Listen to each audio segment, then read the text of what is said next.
on. It's rolling. Finally. Finally. October 31st, 2019. We did it, Eric. I know, right? I'm not gonna speak too quickly, but hopefully this will be it. After many months of going back and forth and getting the right pieces, upgrades, and then if you upgrade this piece, then you have to get another piece for that piece, and then it just keeps on going, and it turns into a small money trail, but worth it all in the end. Yeah, we definitely made it happen. It took forever, but so far so good. The light is still blinking. So I think we should put a fountain shirt on you. think so? You ever been? Oh, it's a smoking cigar. I thought it was a Yeah, blunt. like a JFK. Gotcha, Man. gotcha. No, I'm just making sure. Represent JFK. He's I'm cool. just- I don't know. all right, But- So today, like I was saying the other day, I think we got to start from the beginning where people don't even know maybe where you're coming from. Like, yeah, with my this whole inspiration thing, your behind inspiration. the inspiration behind the whole movement and how it all came to be, how, certain things that happened in my life, made me think certain ways that maybe if they didn't happen, I wouldn't be this way, and I wouldn't have this big reverence for life in every which way and being grateful for life every day. So I'll let you have it.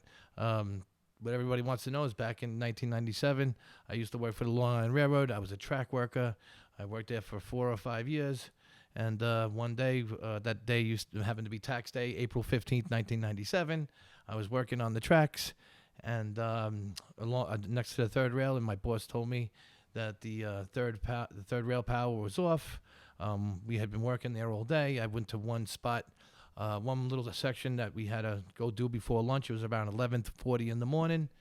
And my boss says, hey, you and Doug the Slug, go over there and clean out that one spot. And it just so happened to be between the running rail and the third rail. And I had worked around it many times before. And we always, they told us the power was off, but we always treat it as if it's electrified anyway. And guess what? It wasn't off, and it was electrified. And to make a long story short, I swung at it with a pickaxe. I had a pickaxe in my hand, and I swung one end of the pickaxe. As I swung it, one end of the pickaxe hit the third rail. My right leg was grounded to the running rail, and for one very fast split second, I connected I completed the circuit. But the momentum of me swinging the pickaxe removed me from it. But it was that one quick second that was it went through my legs, inside one leg and out the other. And, but like I said, it couldn't have been less than an eighth of a second. But it blew all my clothes off me. My leather boots were smoking. Some of my clothes were actually singed to me. Where I had the Adidas pants on, and some of the fabric was like into the skin. And do you remember that second? Do you remember? Yeah, I remember vividly. I mean, super vividly. I as it happened, I never got knocked out. So that's what was like the miracle thing. I didn't get knocked unconscious. But like I said, it happened so fast. It was just like a big. You ever see a magic show and it's a big puff of smoke? Yeah. That's really what you heard, like that. But it was just like someone just like did a magic show and just a whole bunch of puff of smoke about 20, 30 feet in the air. And it was just smoke everywhere. Wow. So yeah, you're making me remember. And then what happens is, I smelt not only the smoke, but burnt flesh at the same time. Oh, God. And I didn't really even realize it was mine because it smelled so god-awful. You know what I'm saying? Yeah. So to make a long story short, I had heard later on, a few months later after the accident, that other people had called 911 thinking that a bomb went off. 911 people that lived in that area of Queens thought that a bomb went off, and they called called emergency 911 saying a bomb went off. And so when that happened, all these people, a lot of Chinese people in Flushing, Queens, when they got me off down the embankment, they were actually there with buckets of water to throw on my legs. Wow. And I'm like, no, yeah, because it could be dirty water. You know what I'm saying? Oh, wow. Yeah, but they meant well. They meant well. Wow. They, you know what I'm saying, Eric? They meant well. But didn't you say something like they told you not to look? So then this is the part I'm coming up to. Yeah, where I'm holding on to my friend. My arms are around him. He's a big dude like me. And I'm holding on to him, and I'm looking over his shoulder like I'm looking at you. And his name is Joe Panacci. I'll never forget. And I'm looking at him, and he's one of my good friends. And he's like, don't look. And and for 1 second, I remember I'm holding on to him like this, and I just took my head like this and looked down, and saw him. I just saw big like potato chip flakes of my skin just literally just hanging off. Oh, yeah, man. on both of my legs. So yeah, I can laugh about it now, but this is so after he told me, not to look, I looked. Got into the ambulance. They were calling for a 911 helicopter to Shea Stadium to airlift me to the burn center. But I remember hearing on the radio that they couldn't get anybody to unlock it because I guess it was, Shea Stadium was closed. And so they couldn't unlock it. So then it got a presidential you know, what do you call that when you have Oh, 20 like a cars? police escort? Yeah, I had a police escort from there all the way into the burn center in Manhattan. I remember being in the back of the ambulance, and the tech was there, and he wanted to give me an IV. You know, because and I'm refusing IVs. What's really bothering me is the smell. It's the smell of my burnt legs and my boots. My boots, the burnt leather smell, was killing me. So I made him take off my boots. I remember him taking the scissors and go right down the middle of the laces, cut them off, both boots, and throw them as we're moving. Open up the back door and throw them out the. He threw them out the back door of the. At the back door in the yeah, it was ambulance? stinking. It was terrible. It was a Wow. god awful smell. It was. Wow. It was like I couldn't even describe it. It's burnt human flesh and leather. It's almost probably like the same smell. You know what I mean? Can you imagine Burnt finding that skin. boot on the side of the road and you're like, what is this? It's Like still, some I'm poor still guy. smoking. Yeah. I remember I still could have sworn that's why they were so smelly. They were literally still hot. You know, like the leather. It was just, it happened so fast. This all happened within like 10 or 20 minutes. It didn't take too long for the police to arrive and throw me in an ambulance and then take me to the burn center at Cornell in Manhattan. And then, so I got there, and I'll never. This is the best part. One of the best parts of the story is I get there. I'm still in shock. I've refused all medical attention. Right? I wouldn't take an IV. Fighting with you over this, like The med guy wants to give me an IV, and the thing I refuse it. I'm in shock. I don't know what's going on. You know what I'm saying? Just know that there was a big accident, and so when they get me there, the doctor comes in. I'm in the emergency room. I got about 8 people around me asking me all kinds of questions. You know, this is not not too many people live from getting electrocuted by the third rail. So, I told you before, 1 out of 3 people out of 27 to get workers that got electrocuted to live and talk about it. You know, only 3 out of 27. 1 out of 3 to live, and the others, Oh wow. 24 had passed. So, That's sad. so the doctor says to me when I get there, he's like, "Oh, you've been electrocuted. We had to give you a urethra catheter," and I'm like, "Oh no, you're not." And we went back and forth for about 20 minutes, and then he goes, "All right, I'll give you 15 minutes. You got to pee, because what happens is you get electrocuted. The first thing is your kidneys shut down." So that's why. So I was able to get some out, but it didn't get it out. Is it enough? But another part was when I called my mom. They finally got me to take an IV. They got me on morphine. Right now, it went from being in shock. Now I'm gassy a little bit because they gave me a lot. And I can remember calling my mom up, and I've always had this joking relationship with my mom. Yeah. And I'm like, "Mom, you're not gonna guess what happened today." And she's like, "What?" I got electrocuted by the third rail. And she's like, "Stop fooling around," because I always play games with my mom, even to this day. Yeah, what I'm saying? you do. I totally always see this I have happening this if this very friendly laughing joke thing with my mom. So she wouldn't believe me, and then I remember handing the doctor. I'm like, "Can you talk to my mom?" And then the doctor gets on. He's like, "This is Dr. Gomez from surgery. Your son has had a serious accident, blah blah blah." And that was all day one. This went on for 3 or 4 months of multiple surgeries, debridement, and all the other things that go along with skin grafting, because it's not like, oh, you just patch it up and fix. But now you have to clean all the dead skin off. You have to take the eschar off. They call it eschar, and it's painful. So I'm literally there. I used to go to this place called the Tank, where they would actually literally sit there and pick off the dead skin. So you can't do surgery or do any skin grafts until the site is clean. Even if you have one little bit, if you have one little bit of the skin that's contaminated or has the bacteria, it can wreck the rest of the skin graft. Well, guess what happened? The first time I had a surgery, after maybe 3 or 4 weeks after the surgery, I went home, and the skin grafts didn't take. No way. Yeah. So they're on you and they're not taken. No, they're falling off.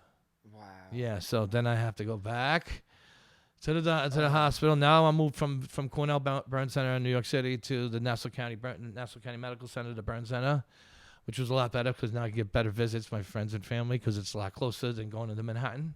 Yeah. So that was a thing. But I was all prepared again. I had to go for another surgery, another 3, 4, 6 weeks of being laid up. And, it's not even where they put the skin graft sites. It's where they take the skin from to donate.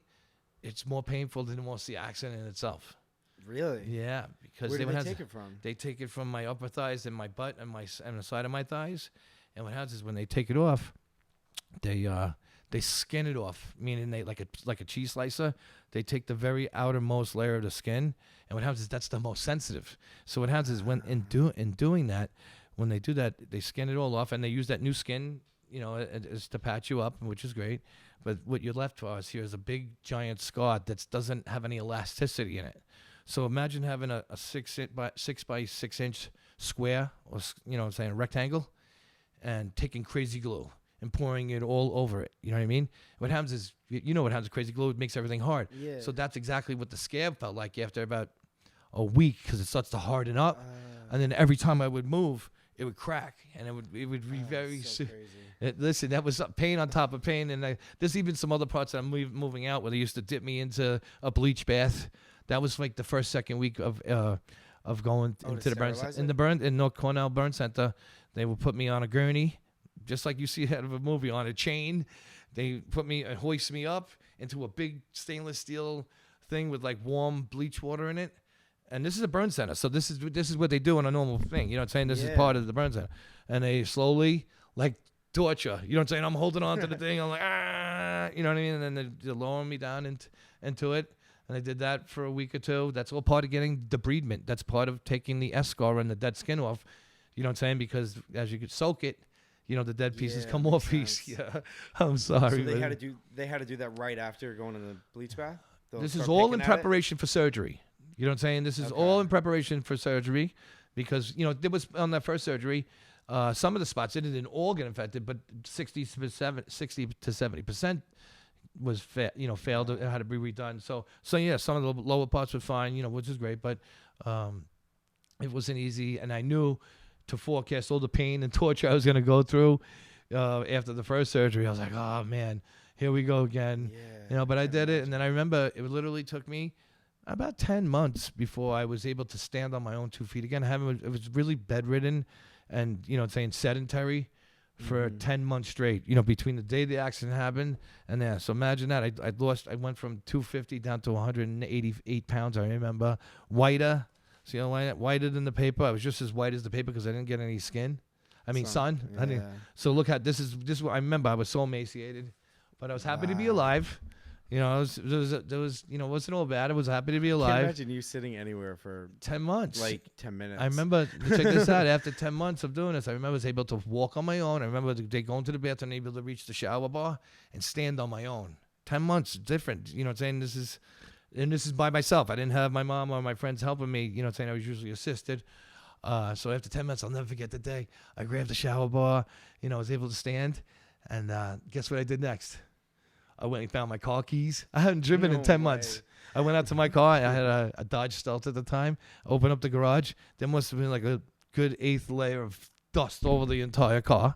Yeah. You know what I'm saying? The car hasn't moved in 10 months. You know what I mean? So it was dust. And let me tell you, driving was like the first time. Everything was so real. I can remember right now. They could see like the trees and just driving down the block was like I was a new driver again. It was all too real. Yeah, it was. It was really down for that long, and lost the perspective of driving. You know what I mean? Yeah. And this is kind of what we're talking about, even going through something like that, how that changes your perspective every day going forward. Yeah, it's not business as usual. No, that's what opened my eyes to how precious life is and how we should revere all life, even from a bee and an ant to the animals. You know what I'm saying? Reverence for all life.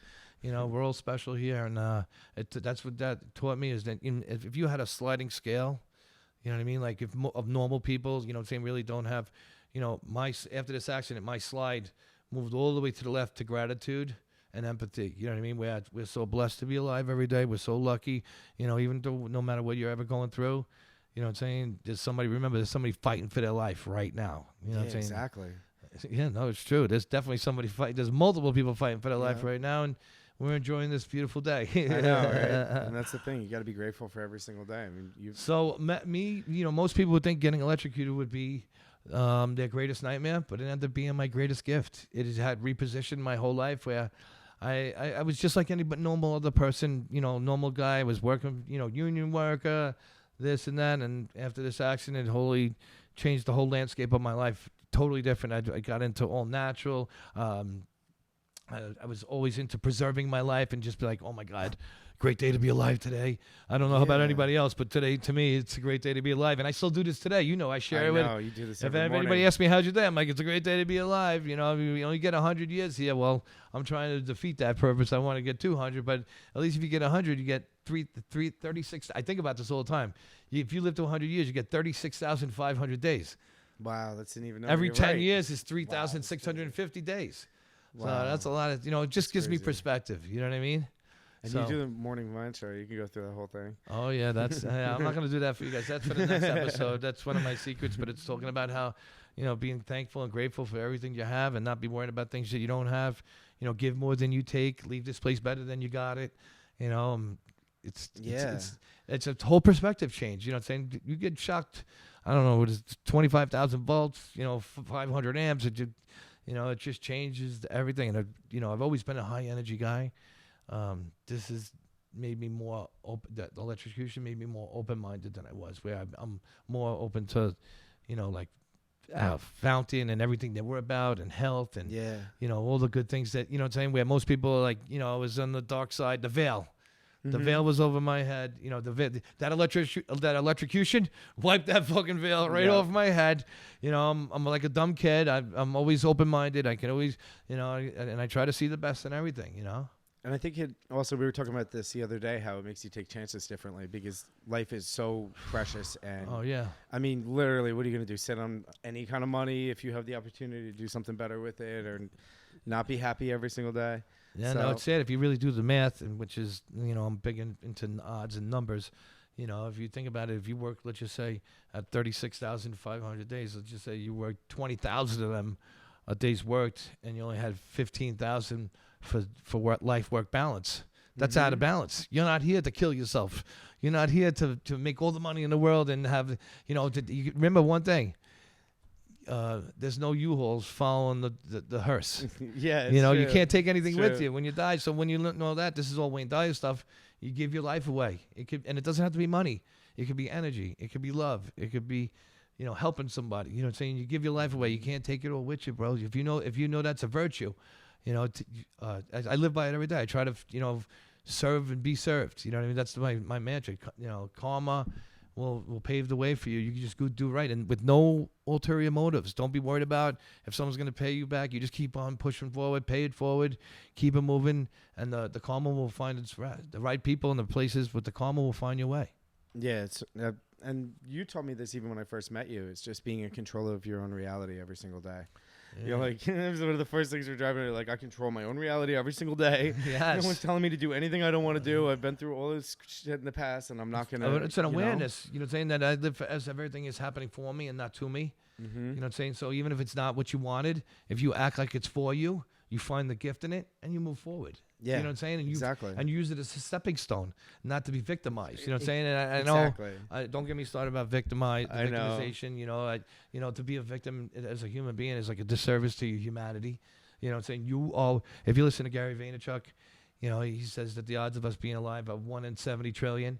That one moment in time where those two pieces of protoplasm met and you became alive, that moment is 1 in 700 trillion. And then after that moment happened, you had to go win a 20 million man marathon to the egg.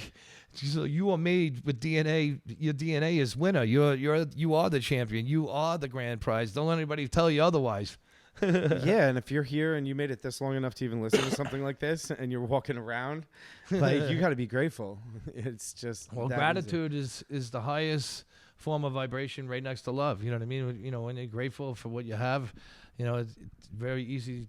We get lost, and when we're not grateful for what we have, we can become, what we don't want. Yeah, exactly. All well, that's so crazy. This is a great yeah, right? I think this was a good one. It's a good way to start. Give some background. We could probably get into like starting pHountain and all that stuff after that, I'm sure. All right. But all right, until the next episode. This was pilot test number 1 with no glitches. After about 28 glitches we had, 28 hurdles we made over. Boom, boom. Super entrepreneur. See you at the store.